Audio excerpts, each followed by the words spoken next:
Bienvenidos a la Agenda Económica PM de este lunes, que por fin muestra una sorpresa positiva, o al menos no negativa. Porque si bien el IMASEC de agosto, que fue 0% anual, obviamente grafica la fuerte desaceleración de nuestra economía, es un resultado mejor que la caída de 1,5% que proyectaba el mercado. Y esa no es la única sorpresa, porque incluso en comparación a julio hubo crecimiento de la economía en agosto.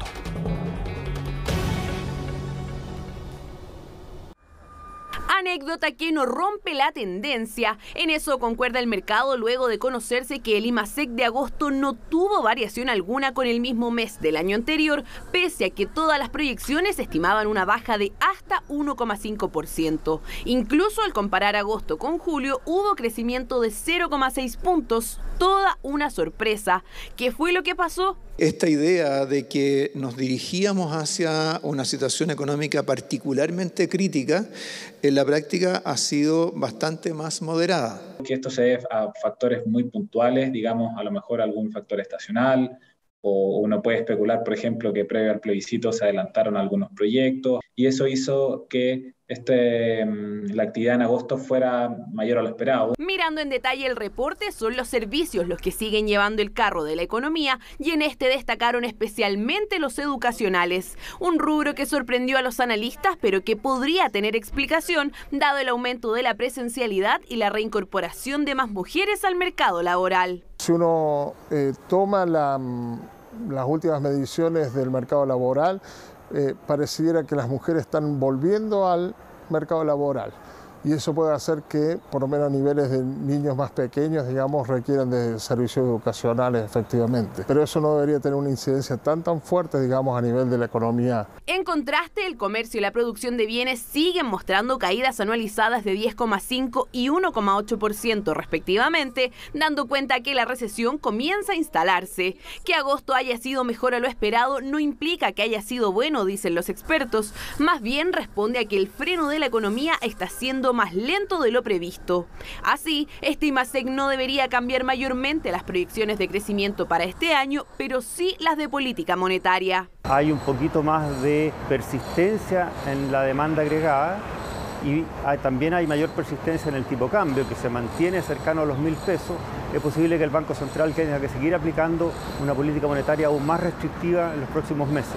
De hecho, el Ministerio de Hacienda actualizó las estimaciones de actividad y reconfirmó las proyecciones de recesión. Si este año el país crecería en torno a 2,2%, el próximo retrocedería 0,5%. Vemos que el ajuste que tiene que producirse del lado de la demanda sí se ha estado produciendo. Los sectores que más se ajustan son los de comercio, que están ligados, ¿cierto?, al consumo privado. El último trimestre probablemente sea el más negativo del año. Con el fin de las restricciones de aforo, sectores como el turismo y el entretenimiento podrían presentar un leve repunte en los meses venideros, lo que de todos modos no será significativo para hacer crecer la actividad económica. Aún así, habrá sectores que podrían mantener un buen comportamiento en la medida que los factores externos estén alineados. Este mes, sobre todo octubre, va a ser como el último mes donde esto podría tener algún efecto, pero de todas formas debería ser más bien marginal.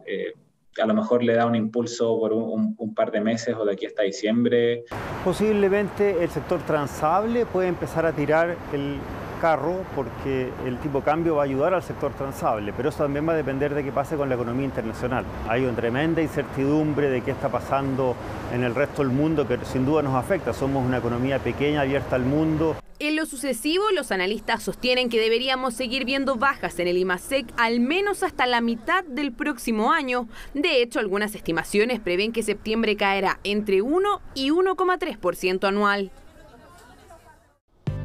Como vimos en la nota de Belén Vázquez, lo que pasó en el IMASEC de agosto no cambia la tendencia que va a venir, que son caídas anuales en el IMASEC. Por ejemplo, en el grupo... No, este es el comentario de Santander. La gran sorpresa estuvo en servicios, que tuvo un rebote muy sustantivo por la recuperación de los servicios educacionales debido a una mayor presencialidad. En adelante, dado el contexto inflacionario, estiman que el consumo seguirá contrayéndose, por lo que el comercio mantendrá su caída y por eso en los próximos meses sí habrá caídas anuales del IMASEC. Muy similar es lo que opinaron en Security, también con lo que va a venir en el corto plazo.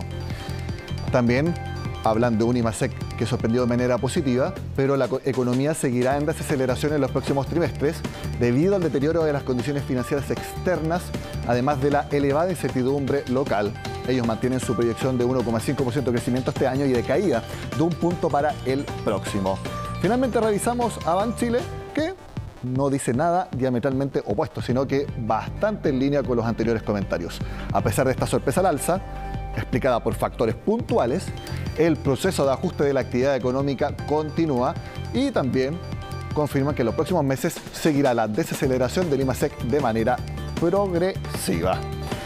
Dejamos de analizar el dato conocido este lunes porque el Ministerio de Hacienda, al momento de presentar el estado de la Hacienda Pública, que es una forma de empezar el debate del presupuesto, también confirmó lo que nosotros habíamos adelantado el viernes y que también lo ha dicho antes el ministro de Hacienda, de que este año, en vez de déficit estructural, habrá superávit. Balance fiscal para 2022 que se proyecta que terminará en un superávit de 1,6% del producto, cifra que se compara más que favorablemente con el déficit que se estimó en el contexto del presupuesto del presente año, que era de 2,8% del producto, es decir, de proyectarse un déficit para el 2022 al momento que se formuló el presupuesto actual, vamos a movernos a una situación de superávit. Medido en términos estructurales, esto significará pasar de un déficit cíclicamente ajustado de 10,7% del PIB en el 2021, un verdadero récord histórico en Chile, a un superávit de 0,9% del producto en el 2022. En Chile no teníamos un superávit estructural de esta magnitud desde el año 2007. Hacemos la pausa en el programa y al regreso tendremos una extensa entrevista sobre macroeconomía internacional y también local. Y además, si eventualmente tuviéramos una recesión, ¿cuánto duraría en Chile? De eso y más hablamos con el economista del MIT, Ricardo Caballero, acá en Agenda Económica.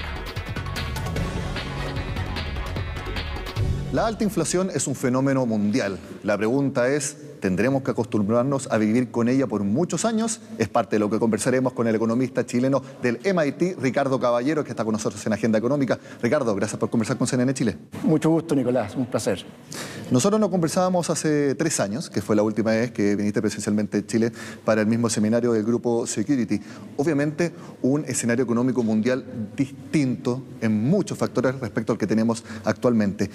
Y mi introducción hablaba de la alta inflación, que es un fenómeno que está en todo el mundo. Y la pregunta que me gustaría que respondieras es si tenemos que acostumbrarnos a vivir por ella, y si es así, ¿por cuánto tiempo? Depende de a qué te refieres con acostumbrarte. O sea, yo creo que la inflación sí va a ser conquistada sí o sí. Ciertamente en el centro del mundo, Estados Unidos, no me cabe ninguna duda que va a conquistar la inflación. Quizás en un periodo de 1 año y medio, 2 años. Yo creo que va a ser, incluso hacia el final de este año vamos a ver ya las tendencias moviéndose en la dirección correcta. Las expectativas de inflación están muy bien ancladas. O sea, no lo veo como un fenómeno de muy largo plazo. Cuando mencionas que Estados Unidos puede conquistar la inflación, ¿te refieres a la política monetaria de la Reserva Federal, que está siendo agresiva y lo va a hacer aún más en las próximas decisiones que tome? Así es. Ahora, ¿qué significa aún más? Depende de una serie de factores, pero va a ser contractiva, va a hacer caer la demanda agregada, que es el factor principal en el caso de Estados Unidos detrás del exceso de inflación, y creo que la política fiscal se está sumando a esto. O sea, como política consolidada de gobierno, fiscal más monetaria, es claramente contractiva y con un objetivo muy claro, un norte muy claro de hacer caer la inflación, y la verdad es que los mercados y los consumidores se la creen. Y con distintas velocidades y también intensidades. ¿Está el resto de los bancos centrales del mundo en la misma sintonía? Chile empezó hace prácticamente 1 año y medio, luego la Fed este año, el Banco Central Europeo también empezó y, según Christine Lagarde, van a seguir subiendo las tasas. ¿Está más o menos toda la política monetaria mundial en una misma sintonía? Casi toda, y muchos de ellos voluntariamente, en el sentido que todos tienen el mismo problema de un exceso de demanda sobre producto.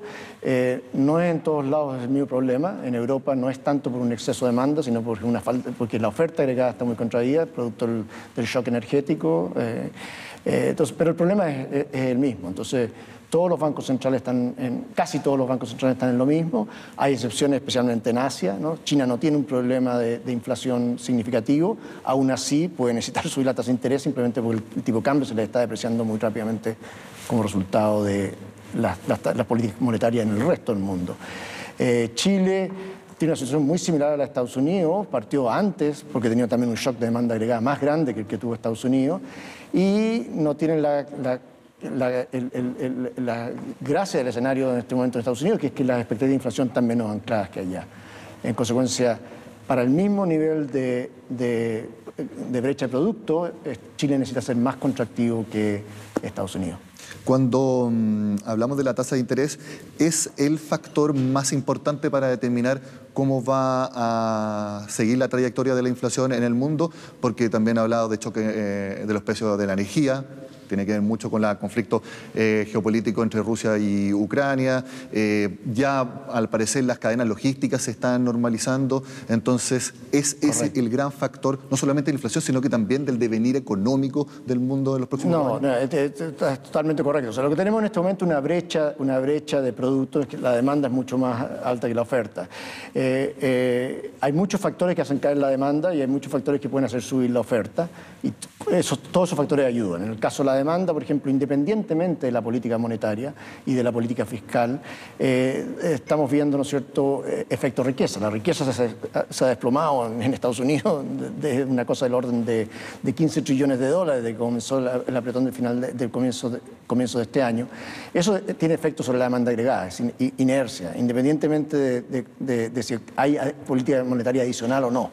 ¿Okay? Ahí tenemos. Segundo efecto de demanda agregada que es muy importante es que un componente importante, el rebote de la demanda, es producto de lo que se llama pent-up demand. Había gente que, ¿no es cierto?, estuvimos 2 años encerrados, quería viajar, quería ir a restaurantes, quería hacer un safari y todo eso. Una vez que se satisface el primer gusto, digamos, después de haber estado encerrado, ya no hay necesidad de repetir tantas cosas. La gente va a hacer un safari y vino 2, ¿te fijas? Entonces, eso naturalmente hace que la demanda agregada empiece a devolverse. Y por el lado de la oferta agregada, que es donde realmente necesitamos las buenas noticias, tú tienes toda la razón, que los puertos, las demoras de los puertos se están regularizando. Hoy día el tráfico entre China y los puertos de Estados Unidos se ha reducido, el tiempo se ha reducido en 60%, es enorme. Los problemas que teníamos de inventario, en los chips y cosas así también se han resuelto esencialmente por completo. Entonces, cuando la demanda y la oferta vuelvan a alinear los males y se encuentren nuevamente en un punto más de equilibrio, ese también va a ser el momento en que, por ejemplo, la Fed puede dejar de subir la tasa o bien empezar a bajarla nuevamente. Bueno, yo creo que lo puede hacer antes, de hecho, porque de nuevo, la demanda agregada tiene mucha inercia. O sea, y ese es parte del peligro también, porque se les puede pasar la mano, ¿no es cierto?, hacer demasiado, no lo ven en el momento, porque todavía tienen una brecha positiva, pero resulta que como la demanda agregada tiene tanta inercia, puede seguir cayendo antes. Entonces, el FED, los bancos centrales en general, siempre tienen que estar anticipando lo que le va a pasar a esa brecha de producto. No les basta con mirar lo que está pasando en el momento. Es cierto que lo que está pasando en el momento afecta a la inflación que vemos, pero la política monetaria afecta a la economía con rezagos, y los rezagos son muy variables, cambian en distintos contextos. Entonces, esa es la parte más compleja de la política monetaria, tiene que estar anticipando esa brecha de producto. Y también uno de los efectos que ha habido por ese anticipo de lo que movimientos de la Reserva Federal ha sido el precio del dólar en todo el mundo subiendo. El dólar index, prácticamente sin excepción, ha estado golpeando las monedas locales de cada país. Chile no es la excepción. Tenemos que también esperar un dólar alto a nivel mundial en los próximos semestres. Por ahora sí, mientras Estados Unidos esté todavía tratando de destruir riqueza, es decir, tener política monetaria contractiva, sí, no hay vuelta que darle, digamos. Va a fluctuar dependiendo de si la gente está más aversa al riesgo, menos aversa al riesgo, si hay un shock en Reino Unido, cosas de ese tipo. Hay fluctuaciones, pero sí, la fuerza del dólar es difícil pararla en este momento y como bien dices tú, cuando se empieza a ver la luz al final del túnel en Estados Unidos, se está empezando a ver, pero cuando se vea más claramente, eso va a quitarle mucha presión al dólar. Tú que enseñas macroeconomía en el MIT, es una enseñanza también, por ejemplo, acá en Chile, que no teníamos inflación tan alta hace décadas, de que para controlarla es prácticamente, no sé si una condición, pero sí algo muy probable, una recesión económica para precisamente que bajen los precios. Eso también puede ser una enseñanza macroeconómica del fenómeno que estamos viviendo. Existe lo que se llama en política monetaria la coincidencia divina. Y la coincidencia divina se refiere a que la inflación excede su objetivo cuando el producto excede el producto potencial. Están siempre muy alineados. Se deduce eso de que si tú quieres volver la inflación a su objetivo, tienes que bajar la demanda agregada, que es la que determina el producto, al nivel del producto potencial. Entonces tú requieres por lo menos una desaceleración. Ahora, cuando a ti se desanclan las expectativas de inflación, entonces eso ya no es suficiente. No es suficiente porque lo que tú requieres es volver a anclar las expectativas, y para eso necesitas que el producto tenga que caer más allá de que el producto potencial. Y eso significa generar una recesión severa. ¿Te fijas? Y ese es el gran dilema hoy en día en el mundo. ¿Será suficiente con simplemente desacelerar la economía o vamos a necesitar generar una recesión profunda? Mi estimación en este momento es que Estados Unidos, por lo menos las expectativas de inflación están muy bien ancladas. Entonces no es una necesidad pasar por ese episodio de una recesión excesiva. Aún así puede ocurrir, porque se pueden cometer errores de política monetaria, y es muy fácil cometer errores de política monetaria en un ambiente como este, tan complejo. ¿Cómo ve entonces el panorama en Chile? Porque las expectativas de inflación no están ancladas para los próximos 2 años. Por eso yo creo que Chile tiene un problema más complejo que el de Estados Unidos. Es lo que trataba de decir antes, que al mismo nivel de brecha de producto, Chile necesita ser más contractivo, la política monetaria tiene que ser más dura que en el caso de Estados Unidos. ¿Todavía más de lo que ya es? Relativo a lo que tiene que ser Estados Unidos. Y de hecho lo ha sido, porque Estados Unidos, Chile partió con la política monetaria, una política monetaria bastante agresiva, mucho antes que Estados Unidos, ¿no es cierto? Lo ha sido. Ahora, hay que tener ojo también con lo que pasa con la política fiscal. No me he metido en el detalle, pero tengo entendido que, o sea, en Chile tenemos una regla fiscal que tiene va cambiando sobre el tiempo con el objetivo estructural de largo plazo, ¿no es cierto? Pero en el corto plazo hay un ajuste cíclico. Entonces te permiten déficit mayor cuando hay una recesión. Eso está muy bien para las recesiones antiguas, pero no para la recesión que tenemos en este momento.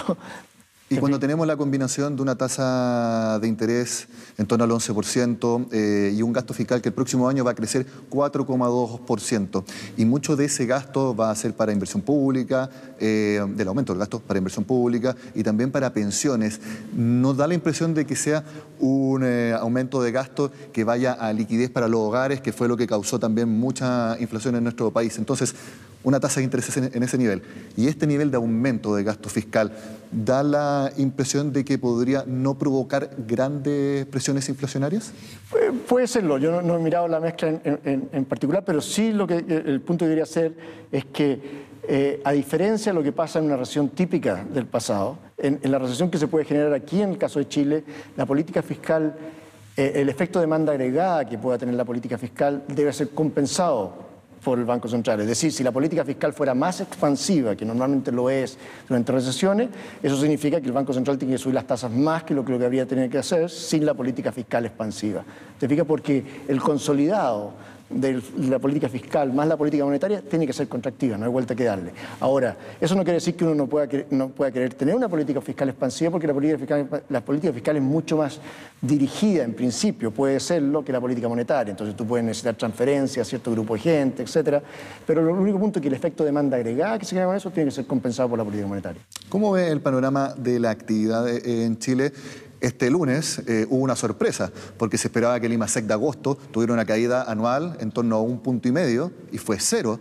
Y también hubo una sorpresa desde el punto de vista desestacionalizado, porque se esperaba una nueva caída como ha pasado en los últimos meses, y al revés, hubo crecimiento de 0,6% agosto respecto a julio. Yo no sé si eso es algo que fallaron las expectativas o es simplemente una sorpresa, al menos positiva, de que no fuera una actividad tan mala en ese mes, pero que igual vamos hacia unos meses probablemente de recesión económica. Bueno, no he visto los estadísticos, pero en este mundo que estamos viviendo hay que tener cuidado con lo que significa una sorpresa positiva o negativa. En este momento nosotros no quisiéramos que la actividad económica, tener una sorpresa positiva en la actividad económica porque fue un aumento de la demanda. O sea, porque si los consumidores están más optimistas ahora y deciden demandar más, eso no es buena noticia, porque tú necesitas desacelerar la economía. Si la sorpresa positiva fue producto de que la oferta agregada, el precio de la energía cayó o algo así, bueno, eso es positivo. Esas son las noticias que queremos. Pero no toda noticia positiva de actividad es positiva realmente para la situación que tenemos en este momento. Respecto a la palabra recesión, hay opiniones de distinto tipo. Hay algunos que dicen que estamos hace rato en recesión, aunque no lo digan los números. Hay otros que dicen que estamos ahora empezando. El ministro de Hacienda señalaba que puede ser algo probable, pero quizás todavía no hemos llegado. El Banco Central dice que hay 75% de probabilidades de que entremos en recesión ya ahora, en el tercer trimestre. ¿Cuál es la opinión? Yo creo que confío en el IPOM más de mis impresiones que pueda tener yo. Creo que tienen muy buen equipo. Estas estimaciones son complejas, pero el IPOM es una buena fuente para ese tipo de cosas. Y a juicio tuyo, si vamos a entrar en recesión o caída del PIB el próximo año, es prácticamente un dato, todos los analistas concuerdan, ¿podría ser una crisis chica de solamente un año para después volver a crecer, aunque sea levemente? ¿Uno podría esperar entonces que esto fuera algo puntual de pocos trimestres? Sí, depende de muchas otras cosas, pero sí, porque creo que todo parte desde arriba, en el sentido que si Estados Unidos logra hacer un aterrizaje suave, ese escenario es mucho más factible para Chile. Si Estados Unidos no logra hacer un aterrizaje suave, entonces eso nos va a arrastrar a todos juntos. En el caso de Chile, además, tenemos el problema de China. China se está desacelerando y creo que el problema es más que cíclico, es un problema estructural. Eso es mala noticia para nosotros también, digamos. Entonces, ese puede ser un fenómeno más de mediano plazo para Chile, digamos. Que puede ser que la recuperación que tengamos de una recesión, que es un fenómeno cíclico, no sea tan ebulliente como nos gustaría, ausente otro tipo de cosas, ¿no es cierto? Un boom de inversión, por cualquier razón, o cosas de ese tipo. Pero la recesión, solamente componente cíclico, yo creo que Estados Unidos en este momento tiene un escenario relativamente benigno. Chile un poco menos benigno que el de Estados Unidos porque las expectativas de inflación no están bien ancladas, pero aún así no es una situación crítica. Y eso, ¿no es cierto? Una recesión típica dura 2-3 trimestres, no tiene por qué ser mucho más que eso. Ricardo, ¿exagera el mercado financiero cuando los credit default swaps, que miden el riesgo país de Chile, en este caso, superó al de Perú? Eso por lo menos sorprende a varios, pero era un dato financiero que hay en estos momentos. ¿Es una exageración del mercado? Lo que pasa es que los credit default, no conozco ese estadístico particular, no conozco la situación de Perú, etcétera, pero los credit default swap reflejan mucho más que la probabilidad de default que el mercado ve. Yo siempre conozco el caso de Kazakhstán, por ejemplo, que tenía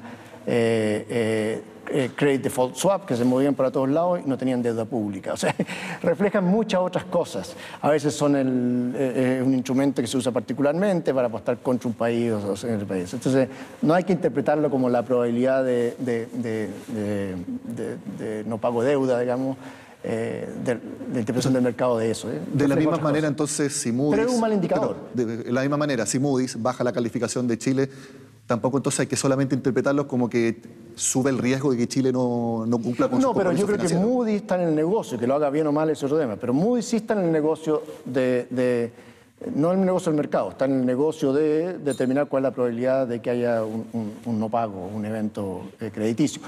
Ese es el negocio de Moody's. O sea, si ellos hacen su trabajo bien, eso es un mucho mejor indicador de las condiciones. Ahora tienen un montón de problemas en lo que hacen, pero si lo hicieran bien, ellos están a cargo de eso. Los mercados, ese no es el mismo propósito. Está relacionado, pero no es lo mismo. Pero sí es un indicador de riesgo del país. Pero tú que vives en Boston, te conversas con otros expertos, analistas. ¿Chile se ve distinto en el último tiempo respecto a cómo se veía hace algunos años? Sin lugar a duda. Pero eso no es, o sea, ahora se asentó mucho en los últimos meses, pero Chile ha cambiado mucho en la percepción internacional, gradualmente, inicialmente y últimamente en forma acelerada. Sí, es importante porque hace un par de semanas fue el presidente Gabriel Boric a Nueva York, a la ONU, con el ministro de Hacienda.